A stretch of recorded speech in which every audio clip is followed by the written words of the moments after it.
Assalamualaikum warahmatullahi wabarakatuh. Alhamdulillahirabbil alamin. Allahumma shalli ala Muhammadin wa ala alihi wa ashabihi ajmain. Amma ba'du. Anak-anak semuanya, siswa dan siswi kelas 7 yang Ustadz banggakan, mari kita awali pelajaran kita. Sebelumnya kita baca ta'awud dan basmalah. A'udzubillahi minasyaitonirrajim. Bismillahirrahmanirrahim. Semuanya dalam keadaan sehat dan semangat. Kali ini Ustadz akan menyampaikan pelajaran ibadah. Waktunya 1 jam pelajaran. Untuk pelajaran ibadah kali ini kita akan melanjutkan materi. Kemarin sudah kita belajar tentang bab sholat Jumat. Malah kita sudah mengambil nilai untuk evaluasi penilaian ulangan harian materi tentang sholat Jumat. Meskipun nanti Ustadz juga akan sampaikan lagi penilaian ulangan harian untuk evaluasi yang kedua, juga materi tentang sholat Jumat. Nanti akan ada pemberitahuan sebelumnya. Tetapi Ustadz kali ini akan lanjutkan masuk pada bab berikutnya, yaitu tentang sholat jamak dan qashar. Tentu anak-anak sudah pernah mendapatkan materi ini, pernah mendapatkan penjelasan tentang materi sholat jamak dan qashar, baik ketika di MI, madrasah, atau di SD, atau mungkin di diniyah, yang di situ anak-anak pernah mengikuti pelajaran khusus tentang agama Islam, materi fikih, materi pendidikan fikih. Anak-anak semuanya, sebagai pengantar, Ustadz akan sampaikan tujuan pembelajaran. Karena nanti untuk materinya Ustadz sudah siapkan rangkuman. Nanti silahkan Anda catat, ditulis dengan baik di buku catatan. Kemudian nanti Anda pelajari dengan dibaca ulang-ulang. Kalau ada yang dirasa belum paham, maka silahkan Anda bisa WA, menghubungi Ustadz untuk kita diskusikan apa yang ada di catatan itu. Anda baca dan dirasa mungkin belum paham, tapi insya Allah dibaca Anda sudah bisa untuk memahaminya.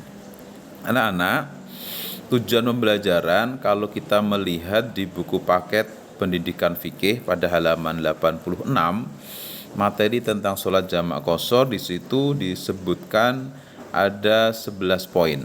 Ya, yang pertama menjelaskan pengertian sholat jamak dan qashar. Ya, jamak itu sholat yang digabungkan, dikumpulkan 2 waktu ke dalam 1 waktu.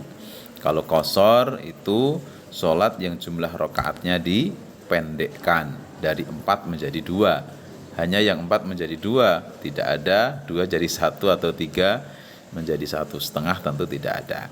Yang kedua, menjelaskan alasan dibolehkannya sholat jamak dan qashar.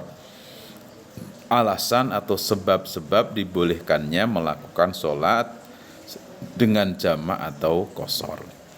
Yang ketiga, menentukan dasar hukum dibolehkannya sholat jamak dan qashar. Dasar hukum atau apa? Dalil naklinya. Dalil nakli, dasar hukum yang bersumber dari Al-Quran, juga dari hadits Rasulullah SAW. Yang kelima, menentukan sholat yang boleh dijamak dan yang boleh di qashar. Tadi sudah Ustadz singgung di awal. Sholat apa saja yang boleh dijamak dan yang boleh di qashar. Karena ada yang boleh dijamak dan ada yang tidak boleh dijamak. Begitu juga ada yang boleh di qashar dan ada yang tidak boleh di qashar. Kemudian yang keenam, menjelaskan dan menyebutkan macam-macam jamak. Ya, pernah juga Anda pelajari jamak ada 2 kan? Jamak takdim dan jamak takhir. Kalau jamak takdim itu karena dikerjakan di waktu awal, waktu pertama.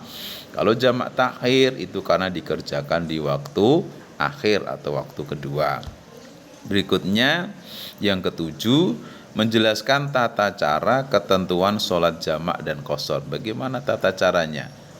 Kalau digabungkan di awal, kalau digabungkan di akhir, kalau dipendekkan, ada yang dipendekkan saja satu waktu, tapi ada juga yang dua waktu dan dua-duanya dipendekkan. Dikumpulkan waktunya dan dipendekkan atau disebut jamak qashar. Kemudian yang kedelapan, menjelaskan kaitan sholat jamak dan qashar. Yang kesembilan, melaksanakan sholat qashar bagi yang memenuhi persyaratan sebagai perwujudan ketaatan beribadah kepada Allah. Jadi dalam keadaan apapun, dimanapun, yang namanya sholat itu tetap harus dilaksanakan, dikerjakan. Dan ada keringanan ketika dalam keadaan tertentu jumlah rakaat sholat itu bisa dipendekkan, waktu sholatnya bisa digabungkan. Dan yang ke-10, nanti Anda bisa buat catatannya dalam bentuk peta konsep atau mind mapping tentang tata cara sholat jamak dan qashar. Terakhir, Anda tentu bisa mendemonstrasikan, mempresentasikan, ya mempraktekkan, mempresentasikan, menjelaskan tentang sholat jamak dan sholat qashar. Begitu anak-anak semuanya pengantar dari tujuan pembelajaran kita, mata pelajaran fikih atau ibadah, bab tentang sholat jamak dan qashar. Kemudian Anda nanti bisa lihat dalam rangkuman yang sudah Ustadz nanti akan kirimkan. Di situ dimulai dari sholat yang boleh dijamak, dimulai dari sholat jamak, pengertian, kemudian cara menjamak sholat sampai terakhir, syarat-syarat sahnya sholat jamak, kemudian ada catatan, apabila hendak sholat jamak secara berjamaah maka diawali dengan adzan sekali dan iqomah 2 kali. Insyaallah sudah cukup lengkap lah. Itu saja anak-anak semuanya. Jangan bosan untuk membaca, jangan bosan untuk menulis, jangan bosan untuk mengulang-ulang, dan juga jangan bosan apalagi menunda-nunda tugas-tugas yang mestinya harus segera dikerjakan dan diselesaikan. Tetap semangat. Itu saja pesan dari Ustadz, dan Ustadz akhiri, mari bersama dengan baca tahmid. Alhamdulillahirabbil alamin. Wassalamualaikum warahmatullahi wabarakatuh.